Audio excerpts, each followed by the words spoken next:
السلام علیکم۔ آج ہم آپ کو ایک اہم خبر سے اپڈیٹ کر دیں۔ ریڈ لائن خاکی کیسے ہو گئی؟ 9 مئی کے پہلے ہونے والے تشدد اور جلاؤ گراؤ کے واقعات کے بعد پاکستان تحریک انصاف کے رہنما اور کارکنوں نے ایک بڑی تعداد کو پکڑ لیا گیا اور پھر ایسے ہی سلسلہ شروع ہوا جس کی مثال میں پاکستان تحریک انصاف میں پہلے نہیں ملتی۔ ایک کے بعد ایک پی ٹی آئی کا کارکن ڈائی ہارڈ رہنما جو چند دن پہلے چھین کے لے گئے آزادی اور عمران خان ہماری ریڈ لائن کا نعرہ لگا رہا تھا، ایک ہی جیسے سٹیج پر میڈیا کے سامنے آیا اور 9 مئی کے واقعات پر ندامت کا اظہار کیا، فوج سے محبت جتائی اور پی ٹی آئی سے راہیں جدا کی۔ اس کے کسی عہدے سے استعفیٰ کا اعلان کیا یا اور خاموشی سے چپ کی دنیا میں چلا گیا۔ نہ کسی نے وجہ پوچھی اور نہ ہی کسی نے مناسب سمجھا کہ اسے بتایا جائے۔ جیسے ہی فوج عدالتوں کے بعد بات آئی، ریڈ لائن خاکی ہوتی گئی اور خوف کے بادل چھانا شروع ہو گئے۔ پہلے بھی لوگ ضمیر کی آواز سن کر یا دباؤ میں آ کر بچوں اور فیملی کو زیادہ وقت دینے کے لیے پارٹیاں چھوڑ دیا کرتے تھے، بلکہ راہیں بھی بدل لیا کرتے تھے، لیکن اس مرتبہ نہ صرف یہ بڑے پیمانے پر اور ایک خاص طور پر یہ ہوا، بلکہ یہ موضوع خیز حد تک افزودہ بھی تھا، جس سے ریاستیں جب کا خوف ضیاء آیا میں آیا۔ خوف کتنا ہے؟ پہلے گھر میں بیٹھ کر برا بھلا کہہ لیتے تھے، اب وہاں بھی بولنے سے ڈرتے ہیں۔ فریع تعلیم تدریس کے شعبے سے وابستہ ہیں، یہاں پر ان کا نام تبدیل کر دیا گیا ہے کیونکہ انہیں ڈر ہے کہ اگر ان کا اصلی نام لکھا گیا تو کہیں وہ اور ان کے ملازمت بھی خطرے میں نہ پڑ جائیں۔ وہ کہتی ہیں کہ لوگوں کو نان سٹاپ ہراساں کیا جا رہا ہے، اگر آپ کچھ لکھیں گے، میسج کریں گے، حتیٰ کہ اگر آپ لطیفہ بھی شیئر کرتے ہیں تو آپ کو ڈر ہوتا ہے کہ آپ کہیں پکڑے ہی نہ جائیں۔ ہر چیز کو مانیٹر ہو رہی ہے، ہر چیز انڈر کنٹرول ہے۔ یہ عام ورکنگ کلاس کی بات ہے جو کہ اس سیاسی اتھل پتھل میں کہیں نہیں آتی اور نہ ہی اس کا براہ راست حصہ ہے۔ وہ بتاتی ہیں کہ ان کے ایک جاننے والے کو ڈرائیور کو اٹھا کر لے گئے ہیں، کسی ورکنگ کلاس کا شخص جو کہ پارٹی کا ممبر ہے یا اس سے سپورٹ کرتا ہے، تو اگر وہ مظاہرے میں گیا تو اس کو بھی اٹھا کر لے جاتے ہیں۔ اس وجہ سے ورکنگ کلاس میں بھی زیادہ خوف ہے اور میڈل کلاس کے لوگ تو بہت ہی انڈر کنٹرول آ گئے ہیں۔ انہیں لگتا ہے کہ انہیں متاثر مانیٹر کیا جا رہا ہے اور جو سویلینس ہے، مانیٹر ہونے کا خوف ہے، اس وجہ سے ایسے لوگ جو پہلے اتنا بولتے تھے اب ان میں سے بھی زیادہ تر بات کرنے سے گریز کر رہے ہیں۔ تشدد چلتا رہا تو سینیٹر میں آ گیا ہے۔ یونیورسٹی آف لیورپول میں سیاسی معاشرات، طریقے اور سوشیالوجی کے پروفیسر ڈاکٹر ایاز ملک سمجھتے ہیں کہ تحریک انصاف جاری کریک ڈاؤن کو وسیع تناظر میں دیکھنا چاہیے، جس سے یہ سمجھ آتا ہے کہ ہم بہت عرصے سے ہمارے جو چھوٹے صوبوں میں جبل چل رہا ہے اور جو جبر کچھ گلیمکس جھلک اب ہمیں پاکستان کے کچھ وسطی علاقوں میں بھی نظر آ رہا ہے۔ پاکستان کی ریاست کے پاس سویلینس کی صلاحیت اب پہلے سے بہت زیادہ ہے، خاص طور پر نام نہاد دہشت گردی کے خلاف جنگ کے بعد تو یہ بات ایڈوانس ہو گئی ہے۔ اس پر علمدار آمدیہ کارروائی اب ہمیں نظر آ رہی ہے کہ کسی طرح واٹس ایپ اور فیس بک ریئیکشن یعنی چہرے کی شناخت کے ذریعے اور فون سرویلنس سے وہ لوگ ٹریک ڈاؤن پتہ چلا کر رہے ہیں، اور یہ جبر ظلم ان جگہوں پر ہو رہا ہے جہاں لوگوں نے اس وقت خاموشی اختیار کی تھی جب پہلے یہ سب کچھ کہیں اور ہو رہا تھا، یعنی کہ اس مواسط یا اپر میڈل کلاس کے لوگ طبقات پر اس سطح پر روز پڑا ہے، جو عام طور پر اس طرح کے آپریشن اور خاموشی اختیار کرتے تھے یا باحمایت کرتے تھے، اور وہ ایک سطح پر اس بات کی علامت ہیں کہ پاکستان ان حلقوں میں ملٹرائز فارم کے خلاف ہے۔ بے چینی بڑھ چکی ہے، ایک تاثر بڑھتا جا رہا ہے جو اب بلوچستان، سندھ یا کے پی کے میں ہے۔ بلکہ وہ پنجاب کے مرکز تک پہنچ چکا ہے۔ آسان زبان میں پرانا تشدد اب سفر کر کے سینیٹر میں آ گیا ہے۔ خوف کی فضا اور سیاسی جماعتیں۔ ڈاکٹر ملک ایاز کہتے ہیں کہ آپ خوف کی فضا اثر سیاسی جماعتوں پر ڈال سکتے ہیں، سیاسی انجینئرنگ کر سکتے ہیں، لیکن سیاسی جماعتیں اس طرح ختم نہیں ہوتی۔ ضیاء کے دور میں جو پیپلز پارٹی کے ساتھ ہوا وہ سب کے سامنے ہے، اور وہ ظلم اس سے کئی زیادہ تھا۔ ان کے لیڈر تک کو پھانسی پر چڑھا دیا گیا تھا، لیکن ان کا نتیجہ یہ ہوا کہ وہ اگلے دوسرے ڈھائی دہائیوں تک پاکستان کی سیاست بھٹو اور اینٹنی بھٹو کے نوٹ کے ارد گرد سٹرکچر ہو گئی۔ اس طرح نواز شریف کے ساتھ بھی یہ ہوا کہ ان کی جماعت کا ہر بندہ جیل میں ڈال دیا گیا اور ان پر اتنا پریشر ڈالا گیا، لیکن پھر بھی نون لیگ کو ووٹ پر، خاص کر سنٹرل پنجاب میں حالانکہ اتنا دباؤ تھا، اس طرح ایم کیو ایم پر بھی دباؤ رہا۔ ڈھیرے میں بھی بنائے گئے رینجرز کا آپریشن ہوا، فوج کا آپریشن ہوا، لیکن پارٹی اس وقت تک نہیں ختم ہوئی۔ پارٹی میں اس وقت تک کمزوری نہیں ہوئی جب وہ خود ہی انڈر سے اشتہار کا شکار ہوئی۔ اس طرح پی ٹی آئی کی سیاسی انجینئرنگ اور اس کے حلقہ حمایتوں کو اٹھا کر مار کٹائی کرنے پر اثر تو ہوگا، لیکن سمجھنے کی بات یہ ضرورت ہے کہ ملک کے باقی پارٹیوں سے ہٹ کے پی ٹی آئی کی سپورٹ اب 20 عمران خان کے پرسنلائزڈ سپورٹ 20 ہے۔ شخصیت کا ووٹ ہے۔ پارٹی تنظیم لیول پر اگرچہ مضبوط نہیں ہے، لیکن عمران خان کی وجہ سے اکٹھی ہے۔ قائد اعظم یونیورسٹی میں سیاست اور بین الاقوامی کے تعلقات پڑھنے والے ڈاکٹر سید قندیل عباس اور اس کو پاکستان کی سیاسی کلچر کے مناسبت سے دیکھتے ہیں، اور وہ کہتے ہیں کہ پاکستان میں جو سیاسی کلچر ہے اس سے ہم بھی جمہوریت کی بات تو کرتے ہیں، لیکن جو لبرل ڈیموکریسی کے انڈر انڈیکٹرز ہوتے ہیں، جن میں top of the list tolerance برداشت ہوتی ہے، اور وہ جب تک برداشت نہ ہو تو جمہوریت کا مفہوم ہی نہیں ہوتا۔ ان کے خیال میں پاکستان کسی جماعت میں بھی برداشت نظر نہیں آتی۔ لبرل ڈیموکریسی کے انڈیکٹر طور پر جو برداشت کی تعریف کی جاتی ہے وہ یہ ہے کہ to neutralise political activity of most head opponents, مطلب کہ عام مخالفوں کی برداشت کرنا مفہوم نہیں رکھتا، بلکہ سب سے زیادہ نفرت زدہ کو برداشت کرنا اصل بات ہے۔ پاکستان کے 75 سال سیاسی کلچر میں ہمیں یہ کبھی بھی کسی مرحلے پر نظر نہیں آیا، حالانکہ کریک ڈاؤن میں بھی دونوں طرف سے برداشت ختم نظر آ رہی ہے۔ ایک تو پولیٹیکل ایکٹیویٹی میں برداشت نظر نہیں آتی، اس کے علاوہ پی ڈی ایم کے 13 جماعتوں نے برداشت نہیں دکھائی۔ انہوں نے آئین کے خلاف ورزی کی اور 90 دن میں الیکشن نہیں کروائے۔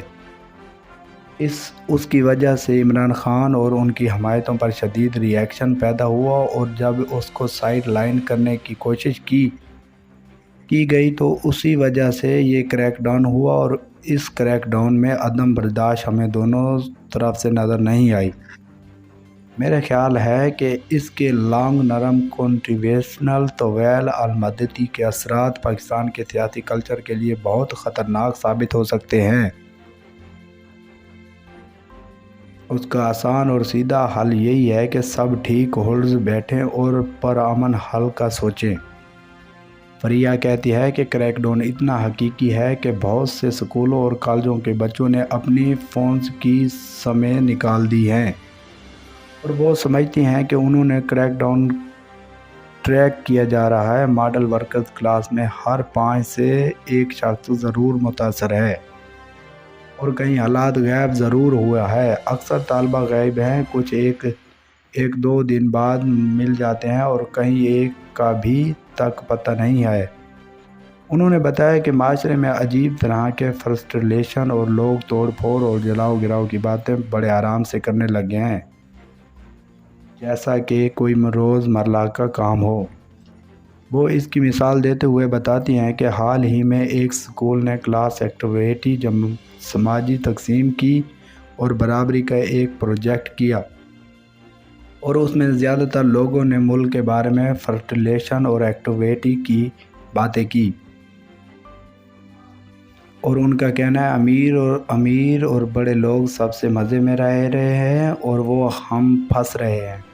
ان میں انہوں نے امیروں کے گھروں کو توڑنے پھوڑنے کا ٹیکس نہ دینے احتجاج کرنے کی بھی بات کی، اور یہ سب عام ماڈل لوئر ماڈل کلاس کے لوگ تھے۔ ظاہر ہے سکول نے یہ سب فرٹیلیشن بھرے کلمات اپنی رپورٹ میں نہیں لیے۔ وہ سمجھتی ہے کہ ایسی ایکٹیویٹی عدم مساوات شاید یہ ہی کبھی محسوس کی گئی ہو۔ لوگوں کو اپنے لیے کوئی امید نہیں نظر آ رہی۔ انہیں لگتا ہے کہ اگر وہ احتجاج نہیں بھی کریں گے تو مر جائیں گے، اور اگر کریں گے تو تب بھی یہی حال ہوگا۔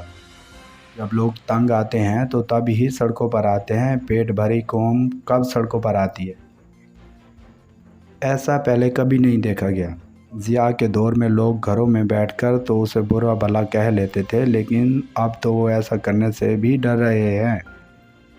لوگ سوشل میڈیا کی وجہ سے باخبر ہو چکے ہیں۔ پاکستان میں تو کوئی ایسی بات کہنے سے بھی نہیں ڈرتا، پکڑے گئے تو نوجوان کو معاف کر دینا چاہیے۔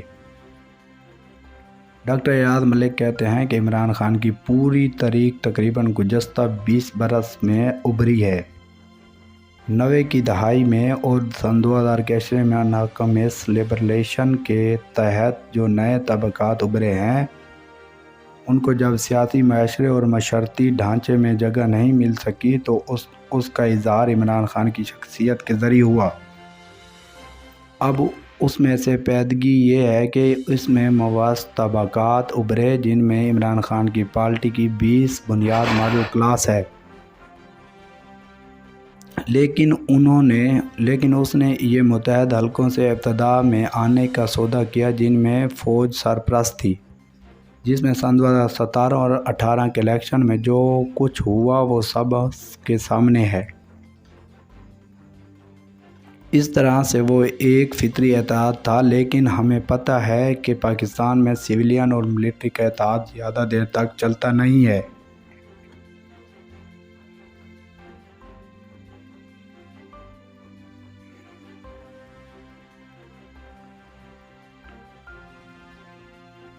چاہے وہ جتنا بھی مضبوط ہو، کسی نہ کسی سطح پر آ کے وہ ٹوٹتا ہے، اور اس کے ٹوٹنے کا خمیازہ ہم آج کل بھگت رہے ہیں۔ ڈاکٹر قندیل اسے ایک اور رویے سے دیکھتے ہیں، اور وہ کہتے ہیں کہ عمران خان نے جو موومنٹ چلائی تھی اس کا نام بھی تحریک انصاف رکھا گیا تھا، اور وہ موومنٹ جب چلتی ہے تو وہ خاص مطالبات کے ساتھ چلتی ہے۔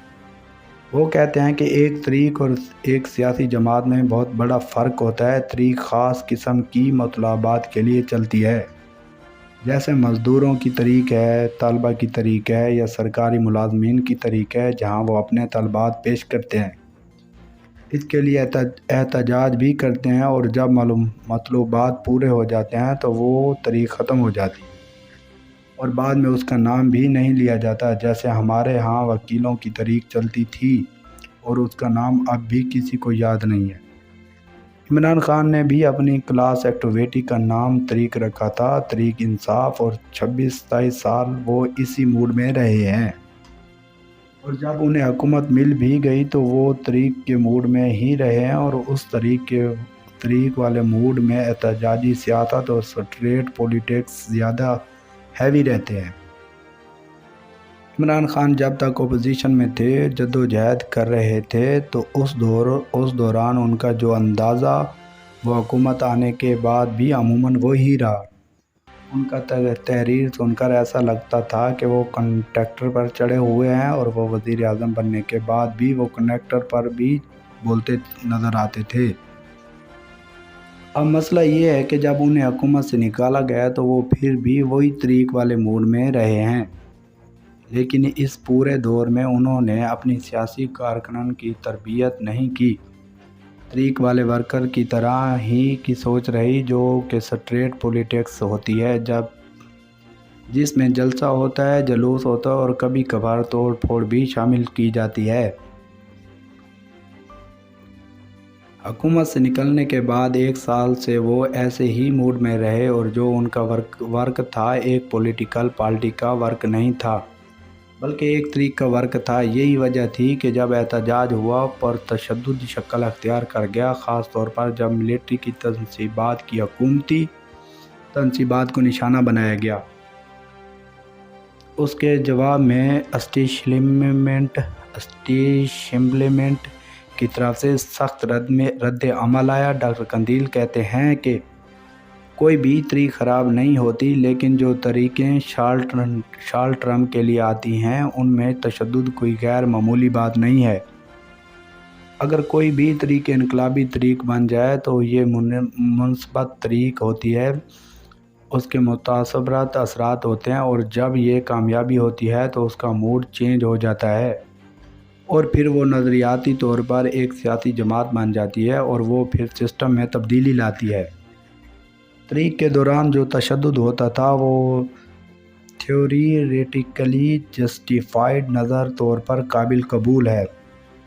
قانون بھی یہی کہتا ہے کہ کسی غیر منصبات نظام کو خلاف طریق چلتی ہے، اس میں سے اگر کوئی توڑ پھوڑ ہو یا اگر کوئی مارا بھی جاتا ہے تو وہ جائز ہی کہلاتا ہے، لیکن وہ اس وقت تک جب طریق کامیاب ہو جائے۔ عمران خان نے جب بھی کبھی اپنا موڈ ظاہر کیا تو وہ انقلابی تبدیلی کے لیے حق میں تھے اور وہ ایک طرف سے طریق کو چلا رہے تھے، لیکن ساتھ ساتھ ارتقائی عمل کی بات کرتے تو اور یہ ایک تنازع تھا۔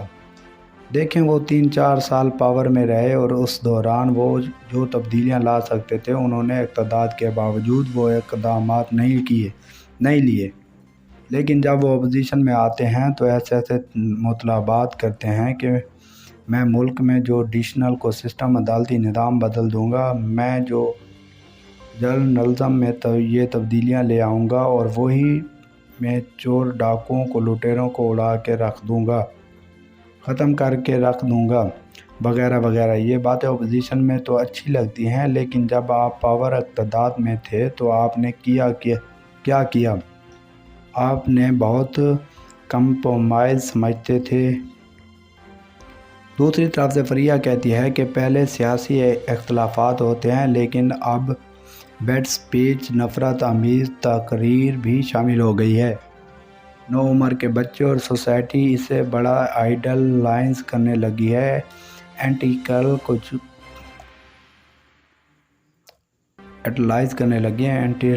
اور کلچرل کرومنگ نہیں ہو رہی۔ 80 اور 90 کی صدی میں ایک رومانس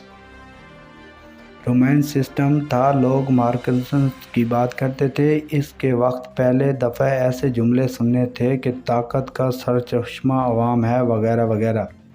لیکن آئیڈل پولیٹیکل رومانس سسٹم نہیں ہے بلکہ پرسنالٹی کلیشن، شخص ٹکراؤ ہے جو کہ بڑا خطرناک ہے۔ ڈاکٹر ایاز ملک کہتے ہیں کہ حال کو سمجھنے کے لیے آپ کو ماضی میں جانا پڑے گا۔ اگر آپ ذرا 15 سال پیچھے چلے جائیں، یعنی بازمات جمہوریت کا نیا دور، تو آپ دیکھیں گے سن 2008 سے لے کر سن 2018 تک جو ایک عرصے میں ہمیں بتایا جاتا تھا کہ جس طرح بازمات جمہوریت آگے بڑھے گی اسی طرح آپ کے شہری حقوق بھی آگے بڑھیں گے، سماجی حقوق بھی بڑھتے چلے جائیں گے۔ لیکن ہوا اس کا الٹ ہوا۔ جس طرح ہم نے سن 2008 سے سن 2013 میں آئے اور سن 2013 سے سن 2018 میں آئے تو بازمات الیکشن تو ہوتے رہے، لیکن آپ کی جمہوریت کی سپیس کم ہوتی چلی گئی۔ وہ اس کی مثال جو میمو گیٹ کے دیتے ہوئے، جس میں بہت سی سویلین پارٹیوں نے کردار ادا کیا تھا، یہ غیر جمہوری قوتوں کے پاس ہی گئے، انہوں نے ملٹری کورٹس کو منظور کیا، سینیٹ کے فلور پر کھڑے ہو کر ملٹری کورٹس کو جسٹیفائی کیا، انہوں نے فاٹا سے لے کر بلوچستان تک اکاؤنٹیبل فوجی آپریشن کی منظوری دی۔ تو بنیاد بات یہ ہے کہ انہوں نے ہر موقع پر فوج کے خلاف کھڑے ہونے کی بجائے فوج کو بڑھتی مداخلت کے خلاف بند باندھنے کی بجائے اس پر ہی انحصار کیا۔ فوج کشی اور فوجداری پر فوج کو ہی سربراہ عام پر انحصار کرنے کی بجائے فوج پر انحصار کیا جائے۔ آتھوریٹرین حکامہ نے طریقوں پر انحصار کیا کہ جبری طریقوں پر انحصار کیا کہ جنرل مشرف کو بھگانے کے طریقے کو دیکھ لیں، ایکسیٹیشن کو دیکھ لیں، ملٹری کورٹس دیکھ لیں، سنجرانی والے معاملے کو دیکھ لیں۔ اس میں بھی ہمارے تمام متعدد پارٹیوں نے یا تو فوجی مینیوروں کو اپروو کیا یا اس میں آمادگی کا اظہار کیا یا پھر اس میں خود کو ایکٹیویٹ حصہ لیا۔ اب سوال یہ ہے کہ آپ نے اس نام نہاد جمہوری دور میں فوج کے سامنے سے جب سر تسلیم ختم کیا تو اب وہ کھل کر سامنے آ چکے ہیں۔ اب بالکل ایک غیر اعلانیہ مارشل والا معاملہ ہے۔ جب آرمی ایکٹیویٹ بلوچستان، پختون وغیرہ استعمال ہو رہا تھا تو آپ خاموش تھے۔ جب جبری کنڈیشنل گیا تو فاٹا میں ہو رہی تھی تو آپ خاموش تھے، اور وہ اب آپ کے اوپر بھی ہو رہی ہے۔ اس کے سب ذمہ داریاں نواز شریف، زرداری اور عمران خان کے دور میں ہی ادریس خٹک پر ٹرائل چلتا رہا۔ اس وقت کوئی نہیں بولا اور اب آپ پر ہو رہا ہے تو آپ ساتھ بھی کوئی کھڑا نہیں ہوگا۔ تو اب سوچنا یہ ہے کہ اس صورتحال کے عمران خان خود کتنے ذمہ دار ہیں؟ کیا وہ سمجھتے ہیں کہ پاکستان ایک سب سے بڑی سیاسی جماعت کے لیڈر ہونے کے ناطے ان کو بھی کچھ ذمہ داریاں ہیں؟ کیا انہوں نے اپنی تعداد یو ٹرن سے اپنی تقریر میں منصوبات کر کے لوگوں کے ذہنوں میں دوسری سیاسی جمہوری اور بعد میں فوجی اداروں کے خلاف نفرت نہیں بھری؟ کبھی اسلامی اسٹیٹ، کبھی اپورٹنٹ حکومت اور کبھی امریکی سازش کا فرد کیا؟ پہلے ہر چیز کا کریک ڈاؤن لیتے رہے اور جب اقدام سے نکلے تو ایک دم کہہ دیا کہ مجھے کچھ کرنے ہی نہیں دیا گیا تھا۔ پہلے سابق جنرل باجوہ کو قوم کے باپ کی طرح کہا تھا اور اس سے بڑا جمہوری لیڈر کوئی نہیں تھا، اور پھر یکدم وہ سب سے بڑے غیر جمہوری دشمن بن گئے۔ سیاسی لیڈرن پر تو چاہے اثر کا ہو لیکن ان کے فین بیس اس سے قطعی متاثر نہیں ہوئے۔ انہوں نے عمران کا 180 ڈگری کا زاویہ بولنا کوئی بڑا نہیں لگا، کیونکہ ان کے لیے تو صرف وہی مسیح اور صادق اور امین ہے۔ کیا یہ کلٹ فالوئنگ سیاست کے لیے کوئی اچھی خبر ہے؟ ڈاکٹر ایاز ملک سمجھتے ہیں کہ کلٹ فینومین کے نظریاتی نہیں بلکہ شخصیت سے جذباتی لگاؤ اور رواج آپ کے سیاسی کلچر اور سیاسی سمجھ بوجھ کے لیے کوئی بہت اچھی بات نہیں ہے، لیکن سمجھنے کی بات یہ بھی ہے کہ وہ کیا حالات ہیں جس میں کلچر پیدا ہوتا ہے۔ سماجی وہ کسی قسم کے بیگا انگیٹ اور بے چینی، عدم مساوات ہے جس میں الطاف حسین پیدا ہوتا ہے، یا اس میں ایسا بحران پیدا ہوتا ہے کہ جن میں سے عمران خان جیسا رہنما ابھرتا ہے۔ تو بات یہ ہے کہ آپ لوگوں کو دباؤ دیں گے، آپ پارٹی کی باتیں ہائی اور ماڈل لیول لیڈرشپ کو کاٹ دیں گے، لیکن کورس بیس نہیں متاثر ہوگی کیونکہ پرسنلائز قسم کی ہے، اور وہ ان حالات سے پیدا ہو رہی ہے جن کا علاج پاکستان کسی بھی مقدم قوت کے پاس نہیں ہے۔ اگر آج عمران خان ہوگا تو کل خادم رضوی ہوگا اور پھر کوئی اور۔ ویسے اوور آل سیاسی کلچر بھی اچھا نہیں ہے، لوگوں کی وفاداری افراد کے ساتھ نہیں سسٹم کے ساتھ چاہیے، کیونکہ سسٹم کسی طرح کام کرتا ہے۔ ڈاکٹر ایاز ملک سمجھتے ہیں کہ اگر پاکستان سیاسی بحران ملک کے معاشی حالات سے جڑا ہوا ہے، وہ اس کی مثال دیتے ہوئے کہتے ہیں کہ پاکستان معیشت دو حصوں پر قائم ہے۔ ایک دنیا بھر کے استعاری ممالک کے خاص طور پر امریکہ کو اپنی لیبر بھیجنا تاکہ مبادلہ آئے، اور دوسرا اپنی سروس بیچنا، خاص طور پر فوجی سروس۔ ایک مسئلہ یہ ہے کہ امریکی دلچسپی پچھلے 10-15 سال سے اس پورے خاتمے میں کم ہوتی جا رہی ہے۔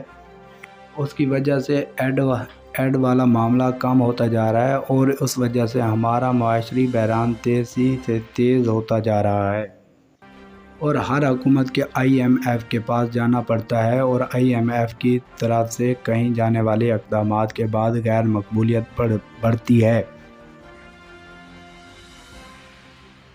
اس میں اگر کوئی فرشتہ بھی آ جائے تو وہ غیر مقبول ہو جائے گا۔ اس لیے حالات اس طرح ہیں کہ اپوزیشن میں جو بھی ہوگا پاپولر ہوگا اور کئی سالوں سے پرورش پانے والا وسیع تر معاشی اور معاشرتی بحران سے جو سیاسی صدامت یا سیاسی موومنٹ کا تعلق بنتا ہے وہ اس خاص ننج تک پہنچ چکا ہے۔ اپنی بات مزید آگے بڑھاتے ہوئے وہ کہتے ہیں کہ اگر آپ سیاسی بحران تو ہیں لیکن معاشرے بحران جو پچھلے 50 برس سے پنپ رہے ہیں اور اب پچھلے 10-15 سال سے ہیں وہ اتنا خطرناک ہیں کہ مندرا کے پاس اس کا کوئی حل نہیں ہے۔ ابھی IMF کا پروگرام چل رہا ہے اور اس کے بعد ان کا کوئی ایک اور IMF کا پروگرام کی طرف جانا پڑے گا اور اس کے بعد وہی ہوگا جو آپ غریبوں کے لیے تھوڑا بہت جو مرحلہ سسٹینڈی ویلفیئر تھی آپ کو اس سے بھی ختم کرنا پڑے گا۔ مہنگائی مزید اوپر جائے گی اور اس سے جو بھی بے چینی اور بیگانگت پیدا ہوگی اس سے آپ کا سیاسی بحران جاری رہے گا۔ الیکشن ہو نہ ہو، عمران خان ہو نہ ہو، آپ کے سیاسی بحران مضبوط طریقے سے جڑا ہوا ہے۔ آپ کے معاشری بحران سے جو معاملات اب سیاست سے بڑھ کر سماجی اور معاشی معاملہ ہو چکا ہے۔ معاملہ اور سماج کا یا ہو یا معاش کا، لیکن ایک بات اٹل ہے کہ تشدد کے لیے چاہے زیرو ٹالرنس ہو یا، لیکن جب تشدد کو تشدد کے ذریعے ختم کیا جانا شروع کر دیا جائے تو پھر کچھ نہیں ہوگا لیکن بلکہ معاملہ اور بڑھ جائے گا۔ اس کا انجام کبھی بھی اچھا نہیں ہوا۔